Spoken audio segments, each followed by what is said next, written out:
Bismillahirrahmanirrahim. Alhamdulillahirabbil alamin, hamdan syakirin, hamdan na'imin, hamdan yuafi ni'amahu wa yukafi'u mazidah. Then a sun ablution is performed for disease. Yeah, right now, for example, COVID-19.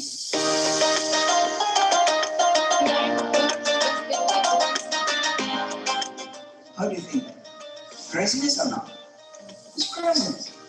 And that's why shirk, it means associating Allah in worship, is the most severe sin, the most dangerous sin.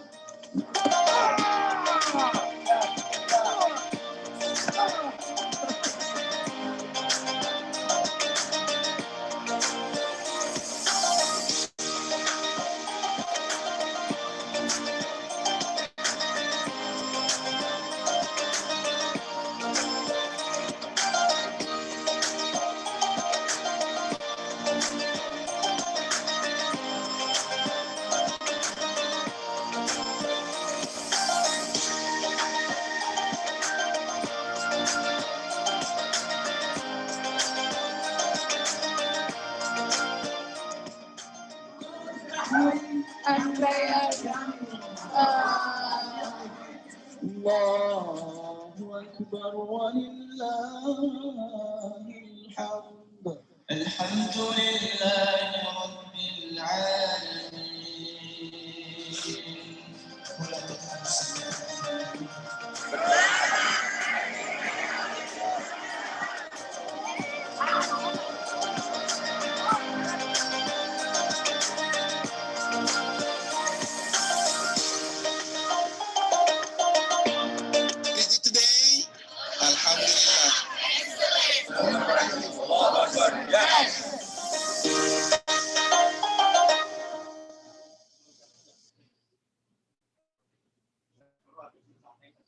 Baik, Bapak dan Ibu, Bismillahirrahmanirrahim. Assalamualaikum warahmatullahi wabarakatuh. Innal hamdalillah nahmaduhu wa nasta'inuhu wa nastaghfiruh wa na'udzu billahi min syururi anfusina wa sayyiati a'malina. May yahdihillahu fala mudilla lah wa man yudlil fala hadiyalah. Wa asyhadu an la ilaha illallah wahdahu la syarikalah wa asyhadu anna Muhammadan abduhu wa rasuluh la nabiyya ba'dah. Allahumma salli wa sallim wa barik ala nabiyyina wa habibina wa syafi'ina wa maulana Muhammad wa ala alihi wa ashabihi wa kulli man tabi'a hudahu wa istamsaka bi sunnatihi ila yaumiddin wa ba'd. Fa'udzu billahi minasy syaithanir rajim. Bismillahirrahmanirrahim. Wa ma arsalnaka illa rahmatan lil alamin. Bapak dan Ibu, alhamdulillah kembali kita berjumpa pada malam hari ini waktu Amerika, pagi hari waktu Indonesia.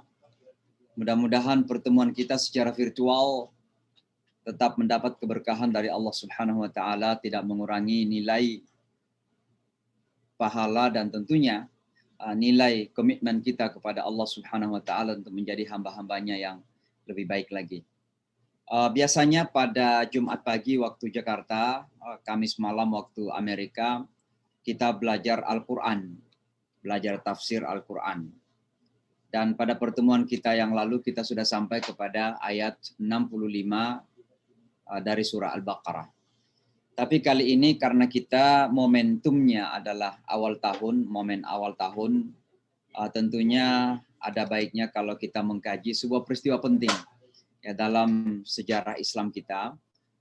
Dan tentunya peristiwa itu pertama adalah tahun baru itu sendiri, tentang tahun Hijriyah atau tahun Islam. Kita akan belajar sedikit sejarahnya dan kemudian apa pentingnya dan dalam sebagainya dalam sejarah agama Islam, dalam ajaran agama Islam kita.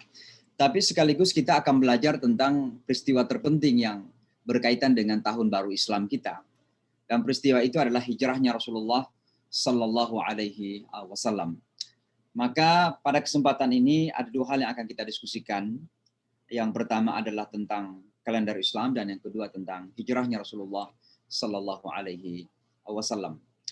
Barangkali kita memulai dengan mengatakan bahwa memang sangat disayangkan bahwa terkadang umat Islam tidak terlalu peduli dengan kalender Islam kita. Saya melihat ini ada beberapa penyebab sehingga kalender Islam ini tidak terlalu populer di kalangan umat Islam. Di tahun baru saja misalnya, kalau kita melihat bagaimana reaksi umat Islam kepada pergantian tahun baru Islam ini, bandingkan dengan pergantian tahun baru Gregorian atau Masihiyah, kita melihat sangat luar biasa bedanya. Pada teman-teman ketika tahun baru Hijrah Masehi misalnya, dengan begitu bersemangat akan menyampaikan tentu ucapan selamat tahun baru. Tapi kalau ada pergantian tahun baru Islam itu biasa-biasa saja. Nah ini kan berarti ada sesuatu yang barangkali saya tidak mengatakan bahwa disayangkan, tapi mungkin ya memang disayangkan. Ya, kenapa justru kita lebih bersemangat ketika terjadi pergantian tahun miladi atau Masihi, sementara ketika terjadi pergantian Islam kita biasa-biasa saja. Saya melihat ada beberapa faktor ya. Yang pertama adalah karena memang umat ini tidak terlalu peduli ya dengan tahun hijrah tersebut. Nah, ketidakpedulian ini tentu karena beberapa faktor, kemungkinan beberapa faktor. Yang pertama karena memang tidak tahu, tidak sadar tentang pentingnya tahun Islam ini atau tahun Hijriah tersebut. Jadi tidak sadar bahwa begitu penting sekali tahun baru Hijriah ini. Nanti kita akan jelaskan apa urgensi daripada tahun Hijriah tersebut. Nah, yang kedua, mungkin memang tidak peduli, don't care lah. Ini kan ada di antara karakter umat Islam kita ini, I don't care, nggak peduli kira-kira begitu. Ini mudah-mudahan tidak terjadi. Saya kira juga ada, dan mudah-mudahan ini tidak saya salah ya. Boleh jadi karena ada semacam inferiority complex. Ya. Ada rasa kurang mulia ya dengan hal-hal yang berkaitan dengan keagamaan itu. Nah ini mungkin karena pengaruh ya arus sekularisme yang begitu tinggi sehingga tahun Islam itu sendiri dianggap sesuatu yang tidak penting. Ada inferiority, perasaan rasa rendah, rasa minder ya dengan sesuatu yang berbau keislaman, yang berbau keagamaan. Ini mudah-mudahan saya salah sehingga ada umat Islam kemudian tidak peduli ya dengan tahun baru Islam ini atau tahun Islam itu sendiri atau tahun Hijriah itu. Atau memang yang lebih gawat lagi kalau memang sampai agama itu atau sesuatu yang berkaitan dengan agama itu dianggap sebagai ancaman dan sesuatu yang rendah, sesuatu yang sebenarnya seolah-olah membawa kita seperti terbelakang. Kalau kita punya perhatian kepada tahun baru Islam, maka seolah-olah kita ini kurang modern, kurang maju ini. Ini ada mentalitas yang mudah-mudahan saya salah, tapi jangan sampai ada mentalitas yang terjadi seperti itu.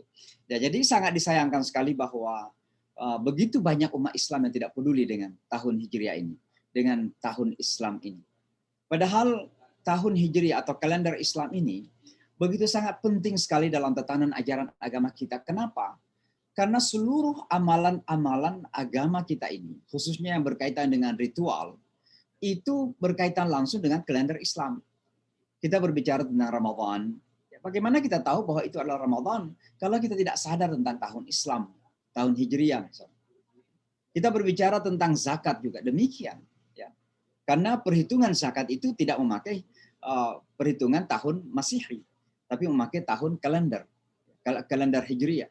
Jadi setahun itu ya am atau apa namanya haul ya dalam bahasa zakat itu hitungannya 12 bulan dari bulan Hijriyah bukan Masihiyah. Dan oleh karenanya berkaitan dengan pelaksanaan ibadah zakat. Kita berbicara tentang haji, Ashhurum Ma'lumat ya. Bahwa haji itu dilaksanakan pada bulan Zulhijjah. Bagaimana kita tahu kalau kita tidak peduli dengan tahun Hijriyah atau tahun Islam itu? Maka begitu penting sekali tahun Islam ini dalam ajaran agama kita, tapi banyak kemudian umat Islam ini tidak peduli dengan tahun Islam itu. Dan oleh karenanya saya kira masanya untuk kita rubah mindset kita untuk lebih memiliki perhatian lagi kepada tahun Hijriah ini. Atau amalan-amalan yang lebih sederhana. Kita ingin puasa Ayyamul Bid, ya 3 hari dalam sebulan itu. Itu kan bukan bulan Gregorian, bukan bulan Masihiyah, tapi antara bulan Hijriah. Tanggal 13, tanggal 14, tanggal 15, pada setiap bulannya kita berpuasa sunnah sebagai Ayyamul Bid, hari-hari putih yang diistilahkan dalam ajaran agama kita. Bagaimana kita tahu kalau kita tidak terlalu sadar tentang tahun Islam atau tahun Hijriah tersebut? Jadi begitu sangat penting ya daripada tahun Hijriah ini. Tapi lebih dari itu Bapak dan Ibu, saya kira penentuan tahun Islam ini bukan sekedar tahun. Bukan sekedar nomor. Tahun 1, 2, 3, 4, tahun 14, 43 bukan sekedar nomor. Tapi di balik dari itu ada sesuatu yang lebih prinsip lagi. Apa itu? Ini adalah masalah identitas. Masalah identitas.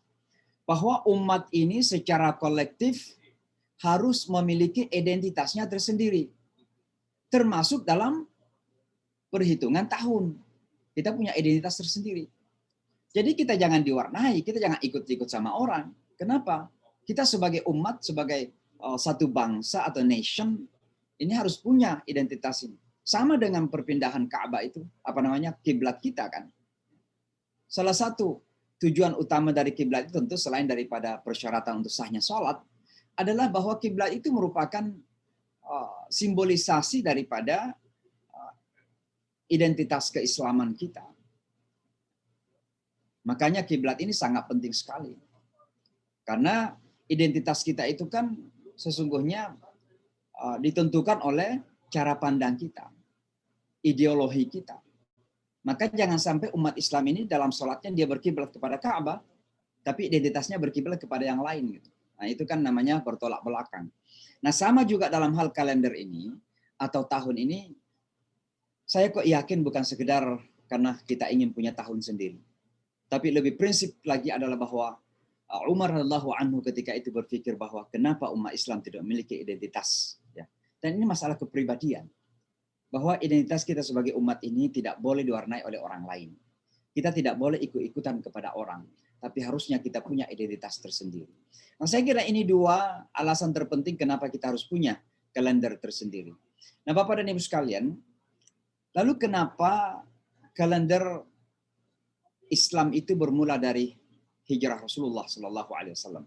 Mungkin singkat saja sejarahnya ya. Kenapa hijrah itu dimulai sebagai awal daripada terbentuknya kalender Islam kita.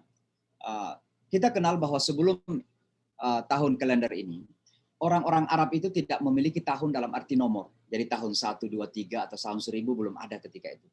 Biasanya tahun mereka itu teridentifikasi dengan peristiwa-peristiwa penting dalam hidup mereka.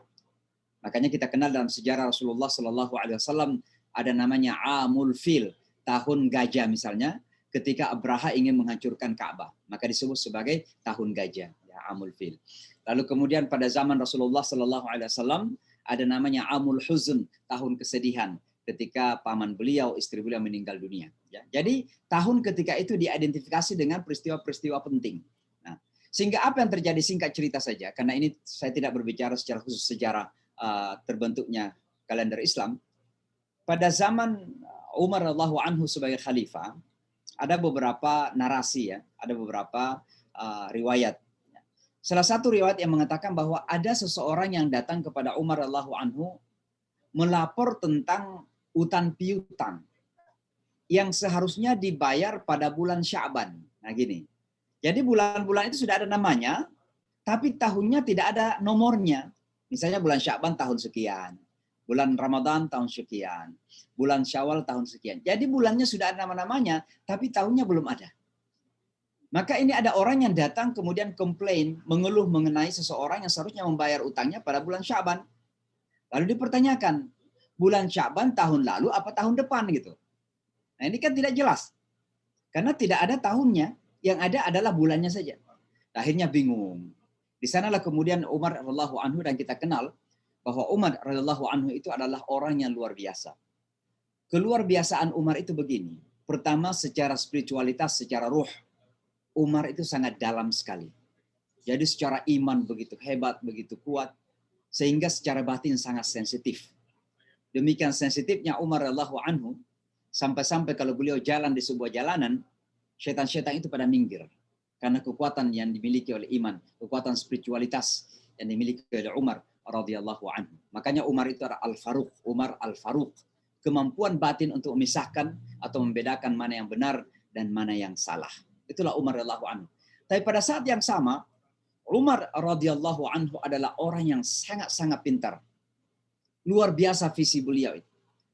Bayangkan ketika terjadi penaklukan Afrika Utara, Aljazair, kemudian Tunis, kemudian Maroko saat ini, itu kan negara-negara yang baru terbentuk ya, setelah terjadi revolusi Prancis, French Revolution, baru terbentuk nation state namanya. Sebelumnya itu kan hanya Afrika saja, Afrika Utara termasuk.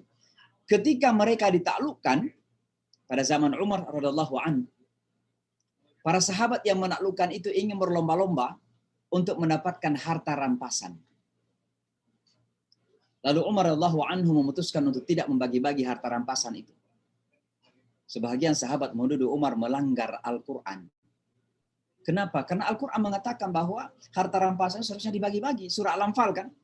1/5 untuk Rasulullah, selebihnya dibagi-bagi kepada mereka yang ikut berperang. Tapi ini Umar tidak mau membagi-bagi harta rampasan itu, atau harta yang kemudian dimiliki oleh para prajurit Islam ketika itu. Sampai-sampai ada yang menuduh Umar radhiyallahu anhu seolah-olah melanggar Al-Quran. Terjadi perbedaan pendapat yang tajam antara Umar dan Bilal radhiyallahu anhuma. Bilal radhiyallahu anhuma. Tapi apa yang terjadi Bapak dan Ibu sekalian, belakangan kita sadar bahwa keputusan Umar untuk tidak membagi harta orang-orang yang ada di Afrika itu, di Tunisia, Maroko, kepada tentara Islam ketika itu, adalah karena Umar punya visi yang panjang, visi ke depan. Dan visi ke depan beliau adalah bahwa orang-orang yang ada di tempat itu lambat laun akan masuk ke dalam agama ini. Bayangkan kalau harta mereka sudah diambil, kalau mereka masuk Islam bagaimana jadinya? Kan mereka menjadi papa, mereka jadi orang-orang miskin, akan menjadi tanggungan negara. Itulah kepintaran Umar radhiyallahu anhu. Maka kembali kepada sejarah tadi, ketika terjadi masalah tentang utang piutang yang harus dibayar pada bulan Sya'ban, ternyata tidak diketahui tahunnya apakah tahun ini, tahun depan, tahun yang lalu, nggak ada nomornya. Akhirnya Umar radhiyallahu anhu mengumpulkan kibarus sahabat, para sahabat-sahabat yang senior ketika itu. Ditanya pendapatnya. Ini ada masalah kita, sudah ada nama-nama bulan, Ramadan sudah ada, Syawal sudah ada, tapi kok belum ada nomor tahun. Maka akan ditentukanlah dari mana kita memulai tahun itu. Tentu sebuah peristiwa. Maka ada yang mengusulkan dimulailah tahun itu dengan kelahiran Rasulullah Sallallahu Alaihi Wasallam, dengan lahirnya Rasulullah Sallallahu Alaihi Wasallam. Rupanya Umar radhiyallahu anhu tidak menerima, karena jangan sampai kemudian dengan kelahiran Rasulullah ini lalu ada orang-orang belakangan mengkultuskan Rasulullah seperti lahirnya Isa dengan tahun Masehi itu. Kemudian ada yang mengusulkan dengan kematian Rasulullah, wafatu Rasulullah Sallallahu Alaihi Wasallam, dengan wafatnya Rasulullah Sallallahu Alaihi Wasallam. Setelah lama didiskusikan juga ditolak. Kenapa? Karena jangan sampai kemudian awal tahun itu mengingatkan kita kepada kesedihan meninggalnya Rasulullah Sallallahu Alaihi Wasallam. Maka ada kemudian seorang sahabat mengusulkan bahwa alangkah baiknya kalau tahun baru Islam itu dimulai dengan hijrahnya Rasulullah Sallallahu Alaihi Wasallam. Ada yang mengatakan, yang mengusulkan ketika itu adalah Ali radhiyallahu anhu. Karena Ali radhiyallahu anhu ini adalah seorang sahabat muda, ya, beliau adalah menantu Rasulullah Sallallahu Alaihi Wasallam, dan beliau adalah orang sahabat di kalangan muda yang demikian sangat pintar juga, Ali radhiyallahu anhu. Maka diterimalah pendapat beliau bahwa tahun Islam itu dimulai dengan momentum hijrahnya Rasulullah Sallallahu Alaihi Wasallam dari Mekah ke Al-Madinah Al-Munawwarah. Tapi pertanyaan kemudian adalah kenapa justru hijrah? Saya yakin kok bukan sekedar karena Ali yang memberikan pendapat. Bukan sekedar karena beliau adalah menantu Rasulullah Sallallahu Alaihi Wasallam. Tapi pasti punya makna yang lebih dalam lagi. Kenapa justru hijrah, momentum hijrah, dijadikan sebagai awal ya penentuan kalender Islam kita itu? Kenapa? Jawaban ini tentu ada beberapa, tapi salah satu di antara jawaban yang terpenting adalah karena hijrah itu adalah momentum yang menyimbolkan, simbolisasi kebangkitan umat secara kolektif. Maksudnya bagaimana Bapak dan Ibu? Kalau kita belajar sejarah Islam ya, ada beberapa fase perkembangan umat ini. Yang pertama dimulai dengan turunnya wahyu. Kira-kira pengangkatan Rasulullah, nubuat. Ya. Jadi the appointment of Rasulullah. Diangkatnya Rasulullah menjadi nabi dengan turunnya wahyu pertama, Iqra' bismi rabbikal ladzi khalaq, itulah langkah pertama bangkitnya umat. Kita anggap itu adalah langkah pertama. Lalu kemudian Rasulullah berdakwah, sahabat-sahabat kemudian masuk Islam, Abu Bakar, Ali, Umar dan beberapa orang ketika itu. Lalu kemudian umat Islam mengalami tantangan yang luar biasa dengan pemboikotan Bani Hashim yang mengakibatkan meninggalnya istri Rasulullah SAW dan paman beliau Abu Talib ketika itu. Tahun itu disebut sebagai tahun kesedihan, tahun yang sangat challenging, yang sangat penuh dengan tantangan. Tapi justru tahun itulah kita anggap dalam sejarah perkembangan Islam sebagai tahun kebangkitan Islam secara individual, secara pribadi-pribadi. Kenapa? Karena peristiwa Isra Mi'raj itu adalah peristiwa penguatan mentalitas spiritualitas keislaman umat Islam ketika itu. Dan itu tersimbolisasi dengan diangkatnya Rasulullah Shallallahu Alaihi Wasallam dalam peristiwa Isra Mi'raj. Lebih-lebih lagi dengan diberikannya sholat itu. Maka sholat itu adalah makanan ruh yang sangat luar biasa. Kalau kita ingin kuat secara pribadi, kita punya keimanan kita lebih kuat, maka perkuatlah sholat kita. Itu adalah jalan yang paling efektif, yang paling praktis. Ya. Maka Isra Mi'raj adalah simbolisasi kebangkitan umat secara individual, secara pribadi-pribadi, person per person. Beberapa tahun kemudian, tiba-tiba Rasulullah Shallallahu Alaihi Wasallam kemudian dalam keadaan mendapat tantangan luar biasa, seolah-olah dakwah di Mekah sudah stuck, sudah tidak ada jalan keluar lagi. Mungkin kira-kira dalam dalam pandangan manusia kita nggak ada harapan gitu. Allah kemudian menentukan bahwa umat ini harus berhijrah. Dan Rasulullah Shallallahu Alaihi Wasallam harus berhijrah. Maka hijrah sesungguhnya adalah simbolisasi kebangkitan umat secara kolektif sebagai umat, sebagai nation. Ya. Nah, itu fase ketiga. Fase keempat, kemudian pertahanan. Nanti kita akan menyebutkan itu bagaimana Rasulullah mempertahankan umat ini secara kolektif. Dan fase yang terakhir tentunya adalah fase Fathu Makkah, ditaklukkannya Mekah oleh Rasulullah Shallallahu Alaihi Wasallam ketika itu. Ini adalah fase-fase perkembangan umat Islam kita. Dari sejak diangkatnya Rasulullah sampai kepada perkembangan secara pribadi individu, sampai kepada pembangunan umat secara kolektif di Madinah ketika itu, sampai kepada mempertahankan umat ini dari serangan musuh yang luar biasa. Ya, bayangkan Rasulullah dalam masa hidupnya, peperangan yang diikuti Rasulullah saja itu 27-an. 27. Dalam waktu kurang dari 10 tahun. Bayangkan. Bagaimana beliau dan para sahabat yang mempertahankan Islam ini. Tapi kemudian fase yang tertinggi tercapai pada tahun ke-10 hijrah Rasulullah. Dan itulah, tahun ke-8 hijrah Rasulullah. Dan itulah Fathu Makkah. Ya. Ketika Makkah ditaklukkan kembali oleh Rasulullah Sallallahu Alaihi Wasallam. Maka kembali kepada poin kita tadi. Dipilihnya hijrah ini sebagai momentum awal tahun Islam karena hijrah adalah merupakan simbol kebangkitan umat secara kolektif atau kebangkitan umat Islam ini sebagai umatnya, bukan sebagai individu. Dan ini adalah merupakan cita-cita terbesar kita. Harapan kita ini kan kita tidak ingin kuat secara pribadi-pribadi. Kalau kita melihat sekarang ini kan umat Islam alhamdulillah ada juga yang kaya-kaya secara pribadi. Orang-orang di Timur Tengah banyak yang kaya. umat Islam di Amerika ini misalnya, mohon maaf banyak yang kaya-kaya. Tapi yang kita belum berhasil adalah bagaimana kemudian membangkit secara kolektif sebagai satu umat. Ini yang kemudian kita pertanyakan. Maka cita-cita kita adalah bagaimana menyatukan satu energi kita bersama untuk kita bangkit secara bersama-sama sebagai umatnya Rasulullah Shallallahu Alaihi Wasallam. Nah, kembali kepada hijrah tadi, esensi hijrah itu kan sesungguhnya adalah pergerakan.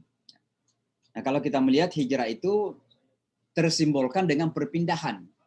Pindahnya Rasulullah Shallallahu Alaihi Wasallam dari Mekah ke Madinah. Artinya ada pergerakan yang terjadi. Maka hijrah itu esensinya adalah harokah, pergerakan. Dan kalau kita berbicara tentang pergerakan, maka itulah esensi kehidupan. Karena kehidupan tanpa pergerakan bukan kehidupan. Di saat pergerakan sudah terhenti, maka berarti kehidupan itu sendiri sudah terhenti.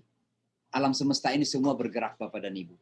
Segala sesuatu yang ada dalam alam semesta ini terus-menerus secara kontinuitas terus-menerus tanpa pernah terhenti, bergerak terus-menerus. Darah kita ini mengalir dalam tubuh kita tanpa pernah berhenti. Jantung kita memompa ini selama kita masih hidup, maka itu akan terjadi pergerakan terus-menerus. Nerve ya yang ada dalam tubuh kita ini bergerak terus-menerus. Demikian juga matahari, galaksi yang terjadi yang demikian miliaran ini juga bergerak terus. Dalam bahasa Yasin yang kita baca itu surah Yasin, wa kullun fi falakin yasbahun. Semua berjalan pada porosnya masing-masing. Seandainya kita mampu melihat pergerakan alam semesta ini, maka itu akan seperti sebuah perputaran yang terus-menerus terjadi gitu. Dan amazingly, sangat luar biasanya, ketika Al-Quran menggambarkan alam semesta ini seperti berenang-renang. Berenang-renang. Yasbahun itu kata as-sibaha itu artinya renang, berenang. Ya, kenapa? Matahari itu bergerak terus, bulan bergerak terus, bumi ini bergerak, galaksi, semua planet ini bergerak terus-menerus pada porosnya. Fi falakin yasbahun, pada porosnya masing-masing. Maka hijrah itu adalah simbolisasi kehidupan. Ya, karena itu adalah esensinya pergerakan. Nah, kalau kita berbicara tentang pergerakan, ya, maka sudah pasti yang kita pahami adalah perubahan. Perubahan. Dari Mekah ke Madinah itu ada perubahan yang terjadi. Fase Mekah, Makkiyah, ke fase Madaniyah, ada perubahan yang terjadi loh. Kenapa penting perubahan ini? Karena memang kesimpulannya tidak mungkin umat ini akan bangkit secara kolektif sebagai umat tanpa ada keinginan untuk melakukan perubahan. Itulah sebabnya Al-Quran mengatakan, innallaha la yughayyiru ma biqaumin hatta yughayyiru ma bi anfusihim. Sesungguhnya Allah tidak akan merubah umat ini. Satu bangsa, satu kaum, termasuk umat Islam. Kalau umat ini tidak ingin melakukan perubahan, self change gitu, perubahan. Maka ini menjadi esensi sekali dalam upaya kita untuk bangkit secara kolektif, maka harus ada keinginan untuk melakukan perubahan. Karena Allah sudah mengatakan dengan sangat jelas, innallaha, sesungguhnya, kata inna itu penekanan. Innallaha la yughayyiru, tidak akan merubah ma biqaumin, keadaan satu kaum, hatta yughayyiru ma bi anfusihim, sampai mereka melakukan perubahan pada diri mereka sendiri. Maka hijrah adalah indikasi perubahan. Itulah yang sesungguhnya terjadi. Maka menyambut tahun baru Hijriah ini, satu hal dari sekian banyak yang harus kita ingat. Apakah itu puasa Muharram, Asyura, Tasu'a, itu kita ingat semualah. Ya, tidak ada puasa yang lebih baik setelah Ramadan daripada puasa di bulan Muharram, kata Rasulullah SAW. Kita ingat semua itu. Tapi dari sekian banyak yang harus kita ingat adalah hijrahnya Rasulullah SAW. Dan dari sekian banyak yang berkaitan dengan hijrah itu, yang terpenting kita ingat adalah bahwa hijrah itu adalah simbol keinginan kita, komitmen kita untuk melakukan perubahan. Kalau kita memperingati hijrah tapi tidak mau berubah, itu namanya slogan. Itu kita kena ayat lagi itu. 5 taqulu nama la taf'alun. Kita berapi-api ceramah memperingati hijrah. Kita berapi-api melakukan seminar tentang hijrah. Tapi umat ini nggak mau melakukan perubahan. Kita jadikan lagi hijrah itu sebagai slogan-slogan. Tidak membawa manfaat yang efektif.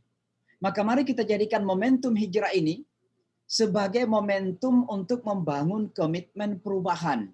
Sebab sekali lagi, hanya dengan perubahan ini, umat ini akan bangkit secara kolektif. Innallaha la yughayyiru ma biqaumin hatta yughayyiru ma bi anfusihim.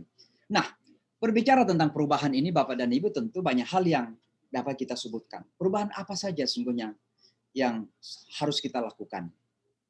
Saya melihatnya hampir dalam segala aspek kehidupan. Tapi saya ingin menunjukkan beberapa hal saja. Saya ingin memulai dengan perubahan mindset. Mindset itu cara pandang, cara kita melihat, baik dunia maupun pemahaman kita kepada agama. Jadi mindset kita tentang agama itu sungguhnya bagaimana? Mayoritas umat Islam memiliki mindset keagamaan itu bahwa agama itu adalah merupakan mohon maaf kalau saya salah, seolah-olah agama ini hiburan sesaat gitu. Sehingga ada yang kemudian dengan zikir-zikir, benar, ala bidzikrillah tatma'innul qulub. Dengan berzikir itu hati menjadi tenang. Tapi tentu zikir yang dimaksud di situ bukan sekedar menutup mata, kemudian subhanallah, alhamdulillah, ilaha illallah 1000 kali, lalu kemudian selesai permasalahan. Jadi jangan sampai agama kita pahami seperti itu. Ini mindset agama yang sangat sempit, yang boleh jadi akan seolah-olah menjadi sebuah kita ini kena kanker, tapi kemudian kita hanya painkiller terus kita minum itu, Panadol terus, supaya nggak sakit kepala gitu. Jangan sampai kita lihat agama seperti itu. Nah, bagaimana kita harus melihatnya agama ini? Agama ini kita harus lihat sebagai jalan hidup, solusi terhadap permasalahan-permasalahan, way out lah kira-kira begitu. Maka ketika Al-Quran mengatakan, "Wa may yattaqillaha yaj'al lahu makhraja", siapa yang bertakwa kepada Allah, Allah akan berikan jalan keluar. Salah satu makna ketakwaan itu artinya kita harus berjuang untuk mencari jalan keluar. Jadi jangan kita menunggu jalan keluar datang gitu. Tapi dituntut untuk kita berjuang mencari jalan keluar itu. Dan perjuangan mencari jalan keluar itu bagian dari ketakwaan kita. Kan pemahamannya gitu. Jadi jangan dibalik gitu Bapak dan Ibu sekalian. Nah, ini salah satu hal yang harus kita rubah. Mindset kita tentang bagaimana kita melihat agama Islam kita ini. Jadi agama Islam kita ini GPS ya. Ini adalah petunjuk hidup. Satu hal yang selama ini saya ulang-ulangi dalam beberapa ceramah saya adalah cara pandang kita kepada agama sebagai yang mengantar kepada kita meninggal secara benar. Nah, ini benar sekali. Bagaimana kita agar di akhir hayat kita, insya Allah semua kita meninggal dalam keadaan husnul khatimah. Dan mudah-mudahan Allah memberikan kesempatan kepada kita semua husnul khatimah. Tapi bagaimana untuk sampai ke sana? Ini pertanyaannya kan. Untuk kita bisa meninggal dalam keadaan husnul khatimah itu bagaimana gitu. Seharusnya ini pertanyaan harus kita jawab. Sama juga ketika mengatakan kita ingin mati di jalan Allah gitu. Al-mautu fi sabilillahi asma amanina. Mati di jalan Allah adalah cita-cita tertinggi kita. Pertanyaannya, bagaimana kita sampai kepada sebuah titik untuk kita mati di jalan Allah? Nah, ini kan pertanyaan besar ini. Kalau sholat kita terjaga, puasa kita tidak terjaga, kejujuran kepada orang juga tidak kita perhatikan, social kindness kita, kebaikan sosial kita juga kita tidak ada. Selalu nyakitin orang. Tapi pada akhirnya bercita-cita mati di jalan Allah, gimana mungkin? Maka ini kan mindset keagamaan yang harus kita rubah. Kita jadikan agama ini sebagai jalan kehidupan, bukan jalan kematian. Ya. Karena insya Allah agama kita jadikan jalan hidup, insya Allah kita akan menjadi, secara sendirinya agama akan menjadi jalan mati kita. Kalau kita sudah hidup di jalan Allah, insya Allah kita semua akan mati di jalan Allah. Bahkan dalam keadaan tertidur pun kita mati. Kalau kita sudah menjalani hidup di jalan Allah, insya Allah hidup kita di saat kita tidur itu, mati kita di saat kita tidur itu mati di jalan Allah Subhanahu Wa Taala. Nah, ini cara pandang beragama seperti ini saya kira sangat penting sekali. Sebab di zaman, mohon maaf, di zaman dadakan sekarang ini ada orang yang serba dadakan. Ingin mendadak jadi ulama, dadakan jadi ulama. Belajar dari Profesor Google juga bisa jadi ulama. Jadi mufti dia. Jadi dadakan gitu. Ada juga yang dadakan ingin mati di jalan Allah. Ini yang jadi masalah. Jadi saya kira yang pertama kita harus rubah adalah mindset kita. Dan itulah sebabnya ketika Rasulullah SAW menerima Al-Quran, justru yang pertama turun adalah iqtara, bacalah. Kenapa kok iqtara? Karena itu berkaitan dengan cara pandang kita. Bukan membaca huruf-huruf. Kok Rasulullah diperintah membaca padahal belum ada huruf yang harus dibacakan. Belum ada Al-Quran. Diperintah baca mana? Nggak ada Al-Quran, belum ada. Justru itu yang pertama turun. Tapi yang dimaksud di situ adalah mindset, horizon kita, cara pandang kita yang harus luas, jauh ke depan. Seperti Umar radhiyallahu anhu. Ini yang pertama Bapak dan Ibu sekalian. Mudah-mudahan kita belajar terus-menerus ya, merubah mindset kita. Termasuk mindset tentang kehidupan dunia kita ini. Jadi jangan lagi dipisah-pisah antara dunia akhirat. Kita ingin akhirat, dunia kita tinggalkan. Atau sebaliknya, ada orang yang dunia melulu, tidak ada akhirat. Yang benar dalam agama Islam itu adalah kedua-duanya terkait. Hasanah fid dunya wa hasanah fil akhirah. Mari kita kaya, mari kita terkenal, mari kita bahagia dalam hidup dunia ini. Tapi mari kita jadikan kekayaan kita, kekuatan kita, kepopuleran kita, kehebatan kita dalam hidup dunia ini sebagai jembatan untuk kita berhasil dan sukses, bahagia di akhirat nanti. Yang saya istilahkan sebagai akhirat oriented life, kehidupan yang berorientasi ukhrawi. Silahkan menjadi kaya, nggak apa-apa. Silahkan menjadi terkenal, nggak ada masalah.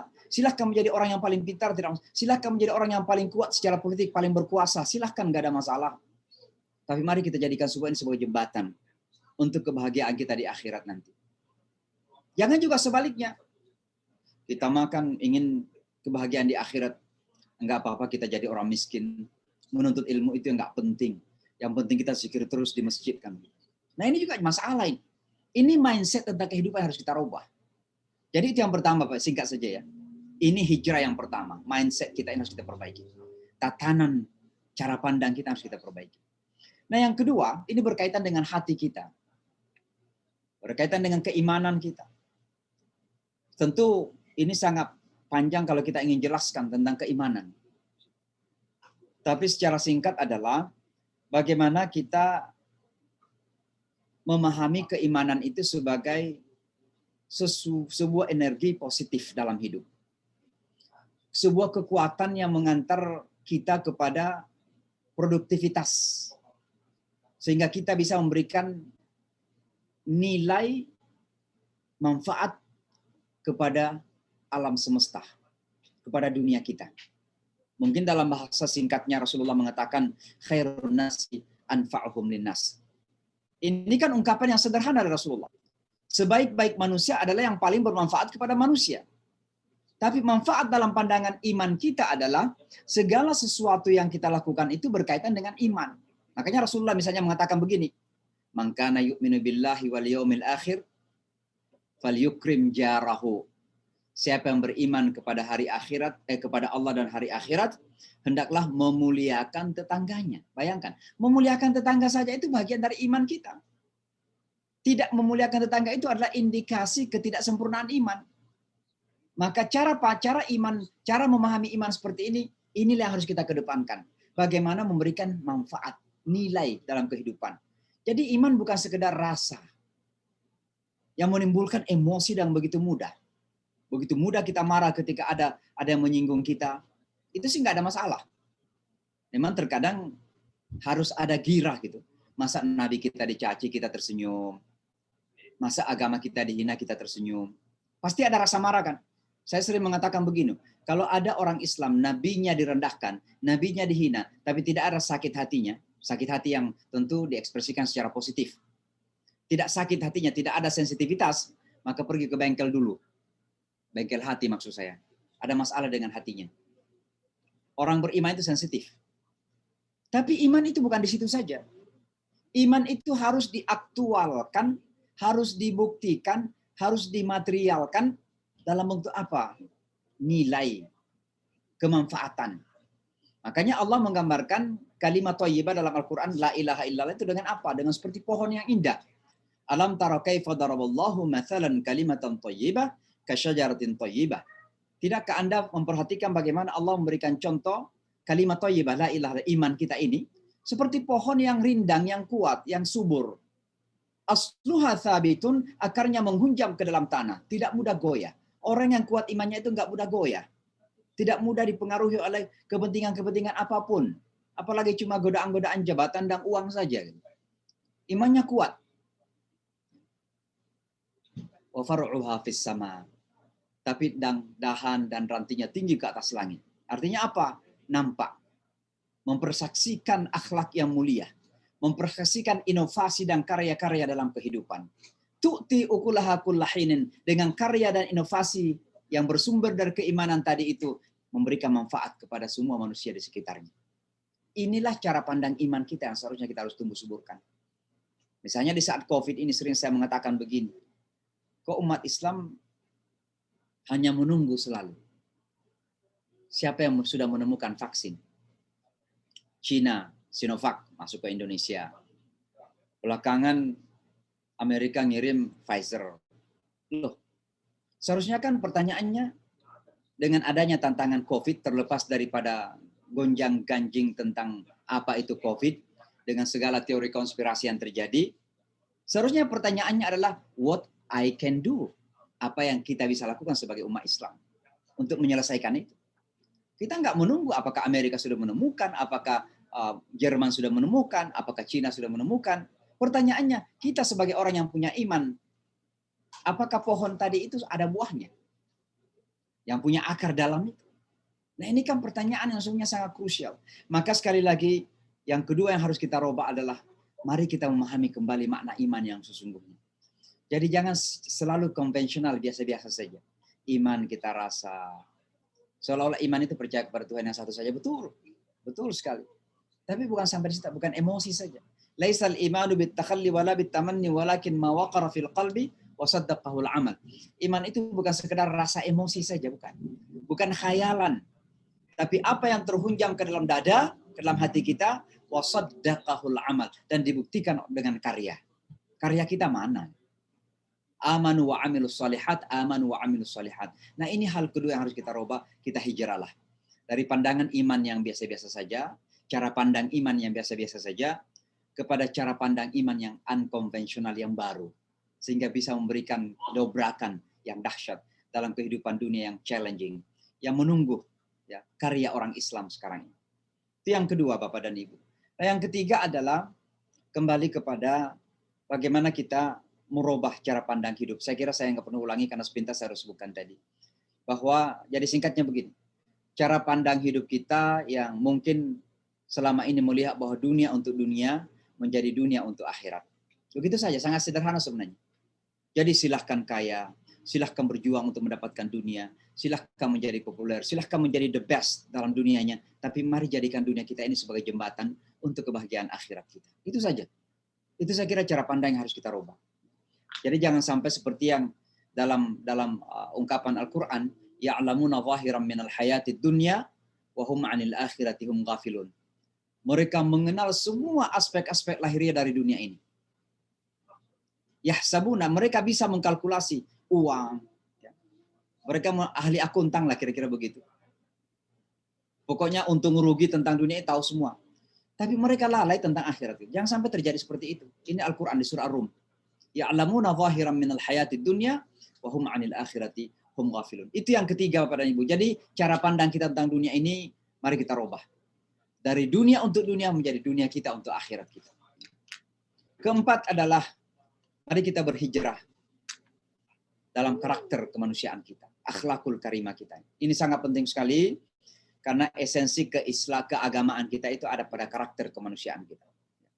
Salat kita, puasa kita, haji kita, semuanya itu mengantar kepada perilaku yang baik.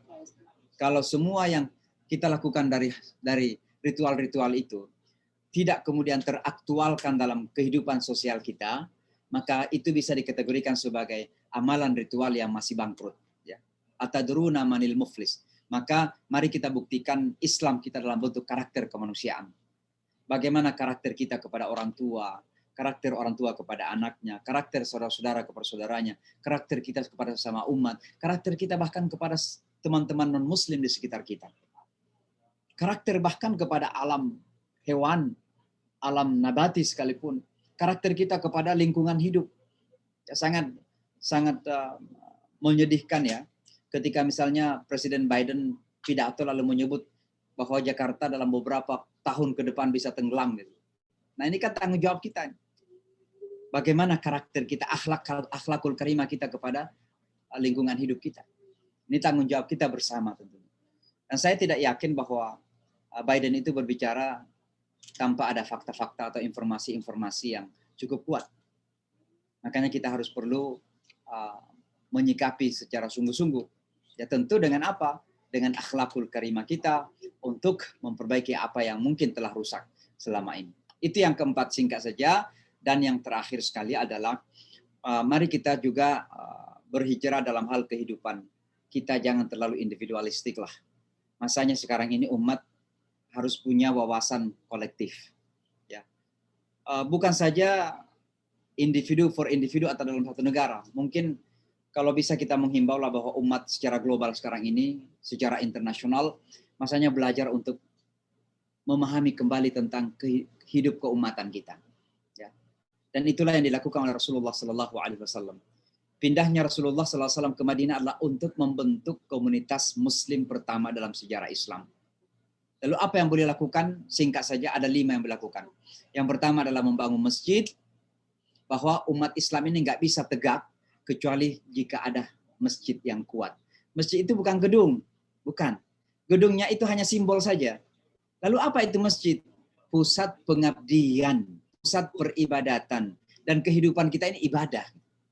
Maka umat Islam itu wajib membentuk komunitas atau bangsa atau umat, tapi umat kita bukan umat sembarangan, tapi umat yang taat kepada Allah dan taat kepada Rasulullah Sallallahu Alaihi Wasallam. Maka masjid menjadi simbolnya. Yang kedua adalah perlu ukhuwah. Maka Rasulullah Sallallahu Alaihi Wasallam kemudian mempersaudarakan antara muhajir dan ansar. Akha bainal muhajirin wal ansar. Karena umat ini tidak akan bisa bangkit, tidak akan bisa melakukan apa-apa kecuali kalau ukhuwah ini kembali terjalin. Kalau antar umat Islam ini saling memboikot, saling menyakitin, saling takut. Ada satu negara itu lebih takut kepada negara Islam yang lain, jauh lebih takut kepada negara Islam yang lain, daripada negara yang jelas-jelas menjadi negara Islam. Saya nggak perlu menyebutkan. Nah ini kan yang harus kita robah. Ini hijrah harus terjadi di sini. Masanya kita umat Islam ini secara global harus membangun ukhuwah kembali. Sangat penting sekali. Dan mudah-mudahan Indonesia sebagai negara Muslim terbesar dunia harus berada di garda terdepan ini untuk merajut kembali ukhuwah Islamiyah. Mungkin bisa memulai dengan Turki, kemudian dengan Malaysia sendiri, lalu kemudian dengan Pakistan. Perdana Menteri Pakistan cukup baik sekarang ini, Imran Khan. Lalu coba dicarilah beberapa negara Islam yang bisa diajak bersama, dirajut kembali ukhuwah Islamiyah ini. Tapi intinya adalah tidak mungkin umat ini akan bangkit kalau ukhuwah Islamiyah masih tercabik-cabik. Kalau persatuan umat ini tidak bisa kita kembalikan, maka jangan pernah berharap bahwa umat ini akan bisa bangkit. 57 negara mayoritas Muslim, tapi ketika sudah sampai kepada sebuah resolusi di PBB, suara umat Islam tidak pernah berhasil. Selalu dipatahkan di tengah jalan. Kenapa? Ada yang sudah dibeli, ada yang ditakut-takutin, ada yang diancam, ada yang diintimidasi, maka kemudian umat Islam ini terpecah belah. Itu yang terjadi. 57 negara Islam itu adalah grup terbesar dalam tatanan PBB, Perserikatan Bangsa-Bangsa. Jadi organisasi dalam PBB itu kan ada beberapa. Ada namanya GNB, Gerakan Non-Blok, itu yang terbesar. Yang dulu dibentuk oleh Pak Karno Asia Afrika. Lalu kemudian OKI yang kedua. OKI, Organisasi Konferensi Islam atau Dunia Islam. 57 negara Islam, ditambah lagi beberapa negara observer. Bayangkan. Tapi ketika sudah bersidang, biasanya suara negara Islam ini pecah belah. Nggak ada persatuan, nggak ada ukhuwah. Maka suaranya tidak pernah punya makna. Maka sekali lagi Rasulullah mempersaudarakan umat Islam di Madinah ketika itu karena memang Rasulullah tahu betul bahwa tidak mungkin umat ini bisa bangkit secara kolektif kecuali ada ukhuwah Islami. Itu yang kedua. Yang ketiga, Rasulullah kemudian sadar bahwa Madinah adalah tempat banyak orang, tidak saja umat Islam, tapi ada non-Muslim, ada Yahudi, ada Kristen, bahkan ada musyrik di kalangan orang Arab ketika itu. Apa yang beliau lakukan? Beliau membentuk konstitusi namanya Mitsaq Madinah, Perjanjian Madinah atau Piagam Madinah. Ini adalah konstitusi sipil yang pertama yang terbentuk dalam sejarah manusia. Tapi yang paling amazing ya, apa bahasa Indonesianya amazing itu? Yang menakjubkan ya, bahwa dalam proses pembentukan Piagam Madinah itu Rasulullah Shallallahu Alaihi Wasallam melibatkan seluruh segmen masyarakat Madinah gitu. Yang Yahudi dilibatkan, yang Kristen dilibatkan, yang Arab musyrik pun dilibatkan. Kenapa? Karena Rasulullah sadar bahwa Madinah itu kalau sudah terbentuk menjadi sebuah nation state atau bangsa ketika itu ya kota lah. Itu sudah menjadi milik bersama. Maka kita umat Islam ini tidak perlu diajari tentang toleransi sebenarnya. Padahal Nabi ketika itu bisa mengatakan, saya Nabi loh. Apa yang saya sampaikan dalam piagam Madinah ini Anda terima karena ini kalau Allah. Ini wahyu dari Allah Subhanahu wa taala lewat Rasulullah sallallahu alaihi wasallam. Ma yantiqu 'anil hawa in huwa illa wahyun yuha.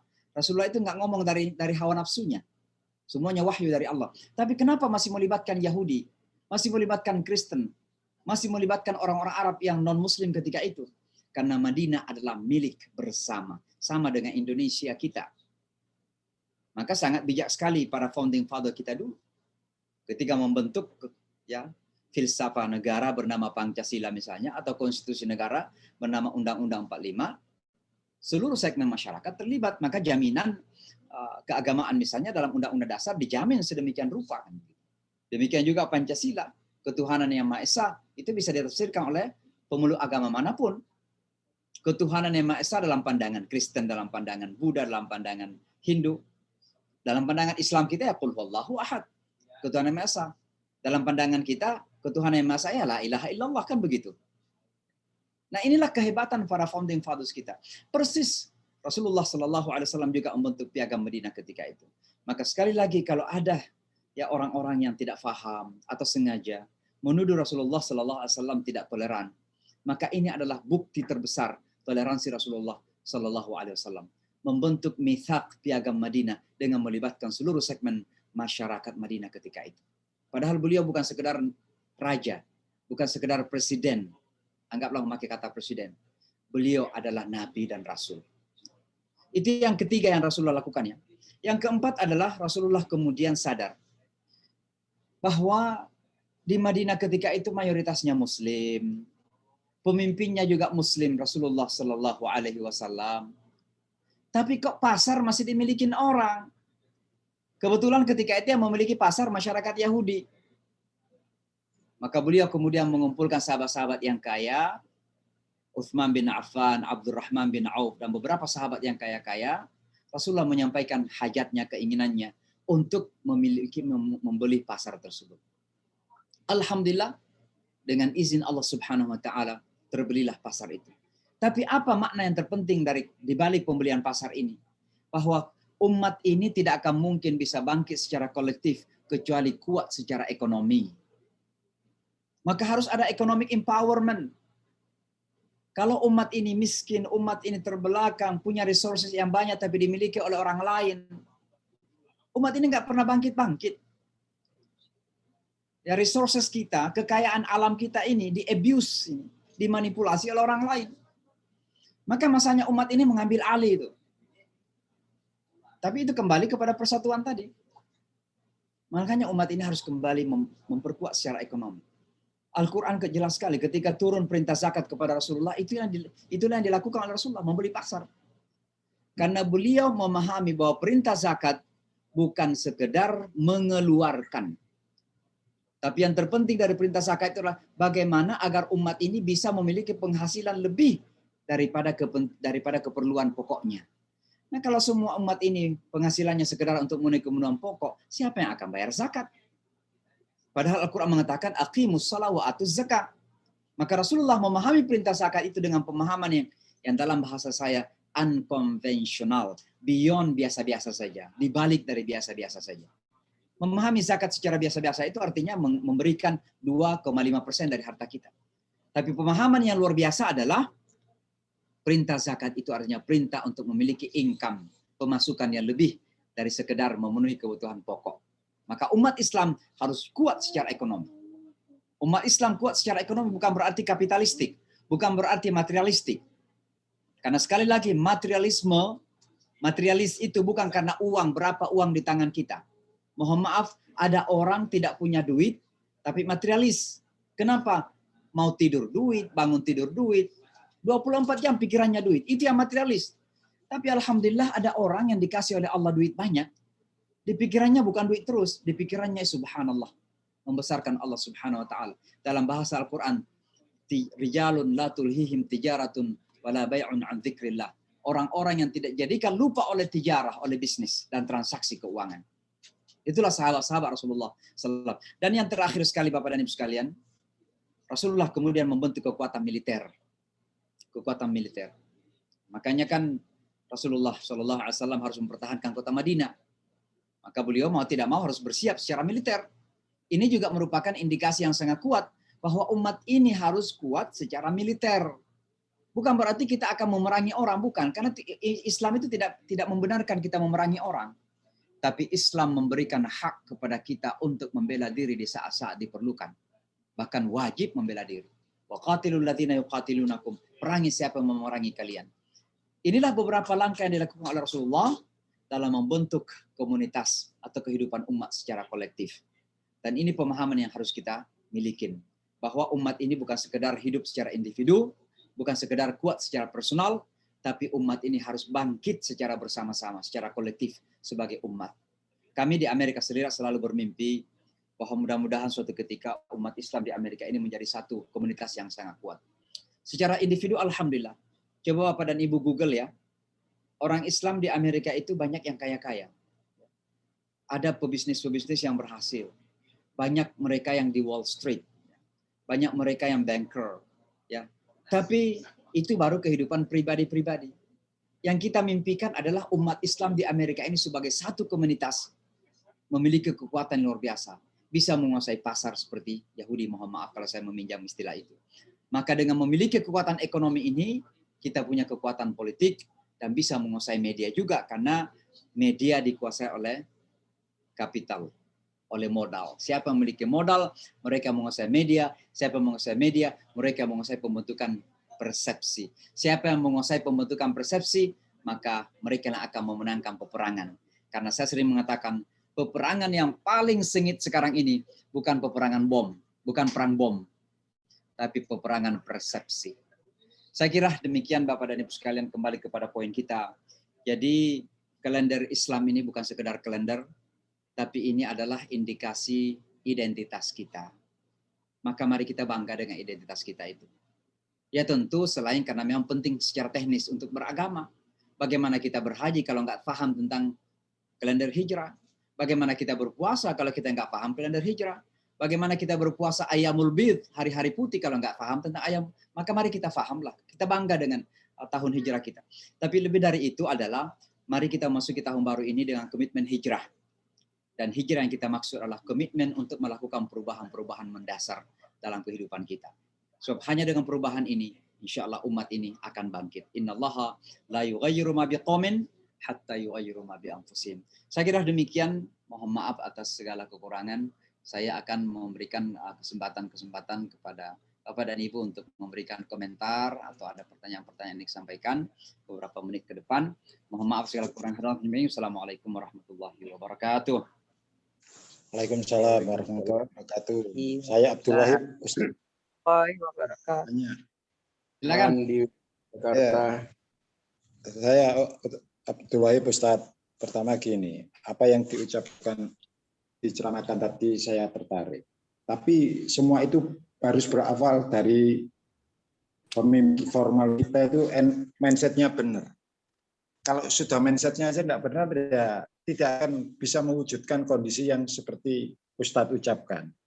Seorang pemimpin aja kalau tidak paham Al-Quran, mereka tidak akan bisa membawa kedamaian. Nah sekarang ini kondisi negeri kita, mulai zaman Orde Lama sampai sekarang, maaf Ustadz, tidak ada yang paham Al-Quran. Makanya mereka berjalannya tidak sesuai dengan Al-Quran. Seorang pemimpin akan menjalankan sistem pemerintahan sesuai yang Ustadz ucapkan. Kalau Al-Quran terjadi yang sangat dasar dikendalikan sistem di luar itu. Nah, kesalahan dari kita umat, mereka tidak tahu, kebanyakan mereka tidak tahu karena apa? Karena juga tidak tahu Islam, tidak tahu Al-Quran. Itu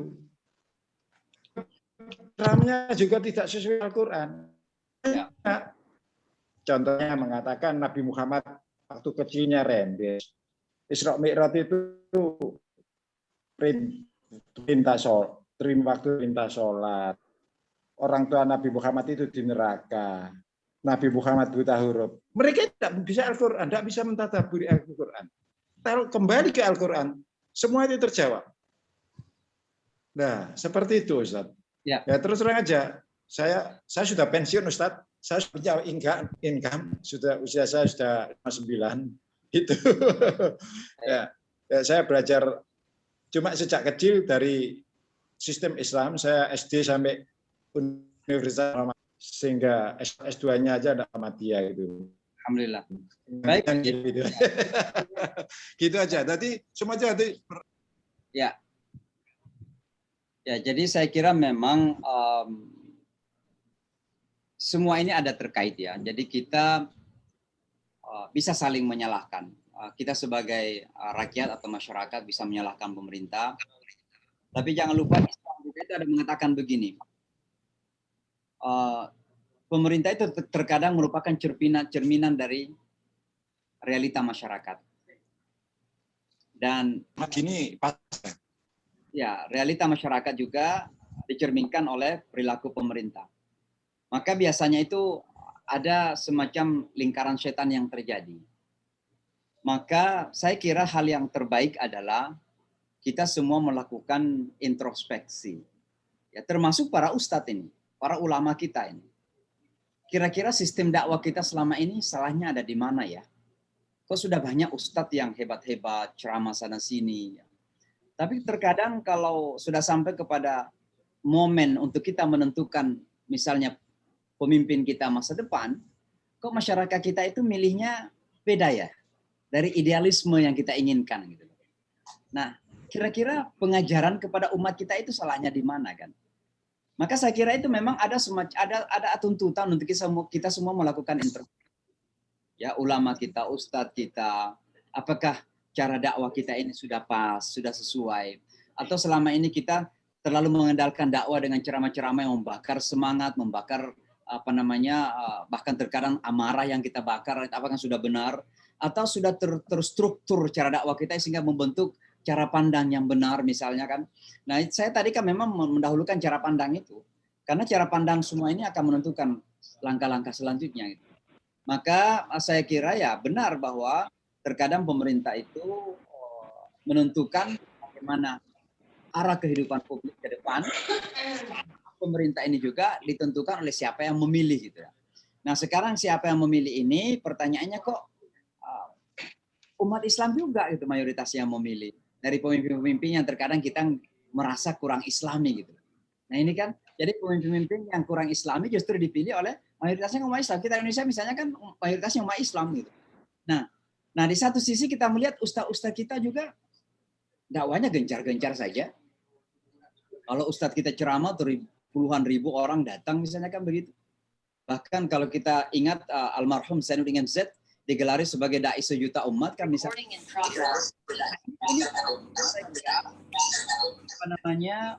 memerlukan introspeksi.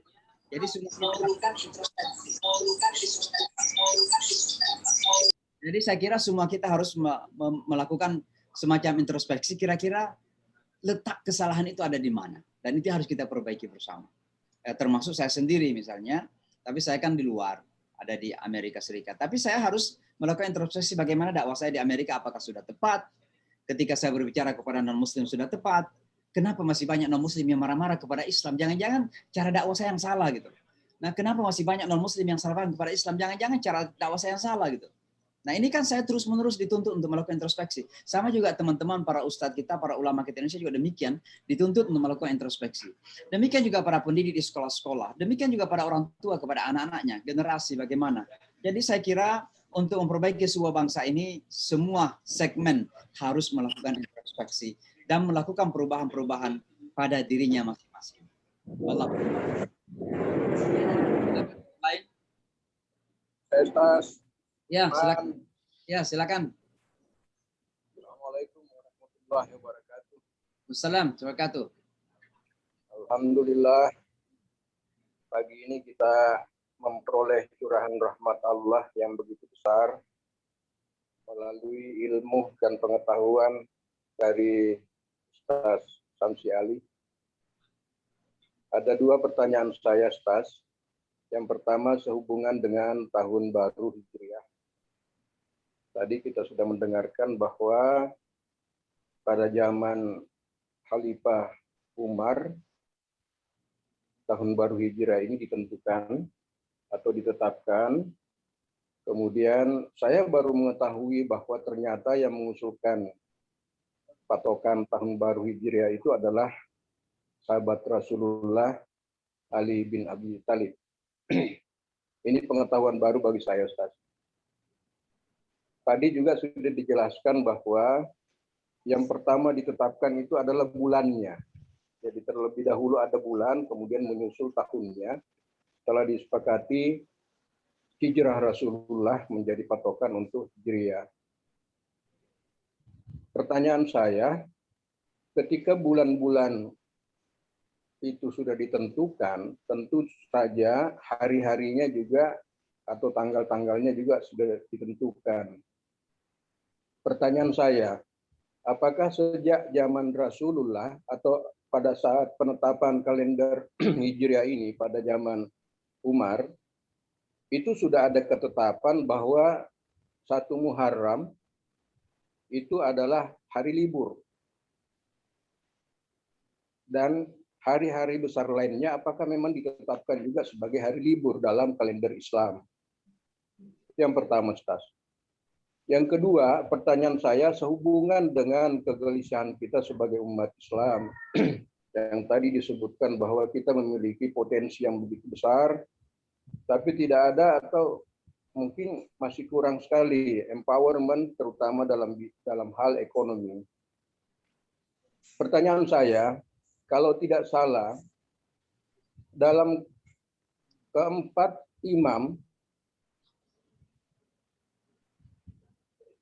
mazhab itu bersepakat bahwa umat ini harus memiliki sebuah kepemimpinan kolektif yang dipimpin oleh seorang yang kita sebut dengan khalifah. Nah, apakah keterbelakangan umat Islam sekarang ini itu sebagai akibat bahwa kita tidak punya kepemimpinan kolektif di dalam Islam? Itu aja Pak Ustaz. Terima kasih. Assalamualaikum warahmatullahi wabarakatuh. Assalamualaikum warahmatullahi wabarakatuh. Jadi saya kira pertanyaannya sangat bagus sekali dan saya kira penting untuk kita sama-sama merespon. Yang pertama tentang hari libur ya. Kalau awal Muharram tentu sejak awal sudah ada karena ketika itu kan Rasulullah SAW para sahabatnya menentukan ya bulan itu berdasarkan bulan. Jadi ketika bulan sudah terbit, yaitulah awal bulan. Ya, maka ada bulan pertama, hari pertama, dan sampai ke tanggal 9 bulannya jadi Tasuk', 10 menjadi Asyura, misalnya kan. Berarti sudah ada itu. Ya. Tapi apakah itu menjadi hari libur, itu yang tidak teridentifikasi dalam sejarah, diliburkan atau tidak. Ya, kata libur barangkali ini kan belakangan saja. Ya. Tapi yang pasti pada zaman Rasulullah, ada beberapa waktu tertentu yang kemudian dijadikan sebagai hari ibadah, misalnya Asyura itu. Apakah diliburkan? Kata libur ini kan relatif sebenarnya. Libur itu maksudnya bagaimana? Berhenti kerja kah? Berhenti ke kantor? Kan pada zaman itu nggak ada kantor. Berlibur itu artinya tidak ada bisnis kah? Nggak juga kan gitu. Jadi relatif penafsiran dari kata libur itu. Tapi pastinya adalah bahwa penentuan itu berdasarkan bulan sabit. Kalau sudah terbit bulan ya itulah awal bulan pada masa itu. Itu yang pertama ya. Nah tapi yang kedua ini saya kira ini memang sesuatu yang penting untuk kita diskusikan. Karena memang istilah khilafah dan khalifah ini kan kemudian menjadi sesuatu yang dipolemikkan dan sangat mendalam. Pertama secara bahasa dan syar'i, kata khilafah ini adalah sesuatu yang wujudnya ada. Secara bahasa memang Al-Quran mengatakan inni ja'ilun fil ardi khalifah. Ya, itu ada dalam Al-Quran. Maka kita tidak bisa mengingkari adanya kata khilafah dalam Islam itu. Dan manusia secara semuanya secara totalitas keseluruhan adalah khalifahnya Allah. Artinya apa? Representasi Allah di atas bumi ini untuk mewujudkan apa yang Allah inginkan. Misalnya memakmurkan bumi ini, menegakkan keadilan. Ya. Nah, kemudian keinginan Allah atau apa yang diinginkan oleh Allah ini, itu tentu jalannya yang kemudian dicari. Misalnya menegakkan keadilan. Apakah menegakkan keadilan itu dalam arti bahwa kita kemudian harus menjadi pemimpin dalam arti politik, gitu kan? Apakah keadilan memang tidak bisa tegak tanpa adanya pemimpin yang seperti itu? Nah, ini kan semua bisa didiskusikan. Jadi kalau saya ingin menjawab ini, secara idealisme memang demikian. Salah satu penyebab kenapa kita nggak bisa ya bersatu itu karena tidak ada pemimpin yang terpusat, kepemimpinan yang terpusat. Tapi kalau kita realistis juga, dengan terjadinya revolusi Prancis, kemudian terbentuklah nation states atau negara-negara kebangsaan, kita realistis. Lalu bagaimana kita akan membentuk kepemimpinan yang terpusat? Misalnya negara-negara yang mayoritas muslim saja sekarang ini ada 57. Kira-kira idealisme yang kita inginkan itu, pemimpin yang terpusat, realistiskah? Akankah tercapai menurut kalkulasi-kalkulasi kemanusiaan kita? Satu contoh saja ya secara bercanda ya. Apakah misalnya orang-orang Arab bisa menerima misalnya kalau orang Indonesianya tiba-tiba yang terpilih jadi khalifah? Dan demikian seterusnya. Jangankan khalifah. Saudi saja tidak akan menerima kalau kita duluan yang mendeklarasikan Ramadan. Padahal bulan kan duluan kita lihat di Indonesia. Mau nggak kalau Saudi menerima bahwa di Indonesia sudah kita deklarasikan bulan karena kita sudah lihat bulan, Saudi harus ikut. Sekarang kan terbalik, rata-rata orang Saudi udah melihat bulan nggak? Belum. Kan begitu. Nah ini kan jadi masalah. Maka ada beberapa dilema yang terjadi kalau kita ingin mewujudkan idealisme kali itu dengan khilafah global atau pusat pemerintahan yang terpusat secara global. Terlalu banyak kendala-kendala yang mungkin tidak realistis untuk kita bisa wujudkan atau selesaikan. Termasuk adanya sekat-sekat yang terjadi di antara bangsa-bangsa yang ada saat ini. Maka saya kira the minimum yang paling kecil yang bisa kita lakukan adalah membangun solidaritas atau networking. Bagaimana umat ini bisa memperkecil tingkatan egoistik lokalitas, ya kepentingan nasional kenegaraan misalnya, jika ada kepentingan umat yang lebih besar. Misalnya, mohon maaf kalau saya mau mengambil satu yang mungkin lebih dekat ya, masalah Yerusalem misalnya, Masjid Al-Aqsa. Ya. Bagaimana umat Islam bisa mengedepankan Yerusalem dan Masjid Al-Aqsa sebagai kepentingan bersama di atas kepentingan nasional. Maksudnya apa? Sekarang ini ada negara-negara Islam mayoritas yang mengaku Israel karena ada kepentingan domestik di situ. Ada kepentingan domestik. Apakah itu karena kepentingan ekonomi? Apakah itu karena ada kepentingan politik, tekanan luar misalnya? Nah, sehingga harus mengakui negara Israel. Ya, jadi ini kan semua sesuatu yang sangat dilematis sekali dalam kehidupan kolektif kita. Nah, sehingga memang tidak mudah. Padahal seperti yang tadi disebutkan bahwa potensi umat sangat luar biasa. Ya. Secara natural resources, kekayaan alam ya, kekayaan alam luar biasa kayanya dunia Islam itu. Ya, gas, oil, gold, ya, emas ya, yang ada di negara-negara Muslim itu sangat luar biasa di Afrika misalnya.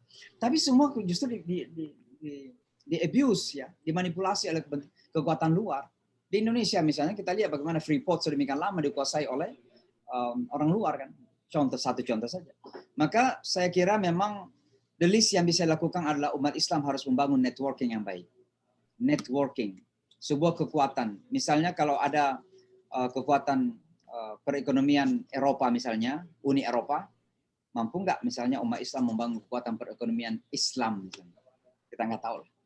Tapi mungkin ini masih mimpi yang agak panjang ke depan, karena kalau kita melihat realita bagaimana negara-negara Islam saling gontok-gontokan sangat luar biasa. Ini Afghanistan contoh saja ya. Amerika keluar dari Afghanistan, sekarang antara Taliban dengan pemerintah berperang. Coba ikutin berita tentang Afghanistan akhir-akhir ini. Padahal di satu sisi selama ini kita kritik Amerika yang tinggal di Afghanistan, seolah-olah penjajah di Afghanistan. Sekarang Biden menarik pasukan, ingin secara totalitas keluar dari Afghanistan. Baru beberapa hari diumumkan sudah terjadi peperangan lagi antara Taliban dengan pihak pemerintah Afghanistan. Nah ini kan hal yang seperti ini yang luar biasa terjadi dalam dunia Islam kita. Wallahu a'lam bishawab. Baik Bapak dan Ibu sekalian, saya kira cukup ya. Insya Allah mudah-mudahan di tahun baru ini kita semua diberkahi oleh Allah Subhanahu wa taala. Mudah-mudahan kita semua dimudahkan dalam langkah-langkah kita ke depan. Dan yang terpenting dari semua itu adalah mudah-mudahan corona segera diangkat oleh Allah. Bangsa kita, negara kita segera keluar dari cobaan biasa ini. Mari kita mendengarkan ada orang yang meninggal dunia, ada orang yang sakit. Semoga Allah mudahkan insya Allah. Selamat tahun baru, saya mengatakan selamat tahun baru, selamat tahun baru kepada semua kita. Mari kita membangun kebanggaan kita dari tahun baru kita. Jangan selalu kita diwarnai, tapi mari kita punya warna tersendiri. Bagi saya tahun baru Hijriah itu adalah identitas. Yang terpenting identitas, dan ini harus menjadi kebanggaan kita bersama. Saya kira demikian, saya akhiri sampai di sini. Sampai ketemu pertemuan yang akan datang insyaallah. Jazakumullah khair. Wassalamualaikum warahmatullahi wabarakatuh. Terima kasih Pak Ustaz. Waalaikumsalam warahmatullahi wabarakatuh. Terima kasih Pak Syamsiali. Syukran Ustaz. Ustaz. Terima kasih Pak. Terima kasih Ustaz. Sama insyaallah. Terima kasih Ustaz. Terima kasih Assalamualaikum. Ustaz atasnya yang diberikan. Salam kenal juga dari Bekasi. Siap. Nah ini Bapak dan Ibu sekalian, kita masih kesempatan kepada Bapak dan Ibu yang ingin berdiskusi besar apapun yang berkahan, silakan. Kita harus terus-menerus berjuang membuka pondok pesantren kita di Amerika. Insyaallah. Bisa nyelat sebentar. Pesan sebentar. Ini gini saya ingatkan terkait zakat. Ada di Fusilat ayat 7.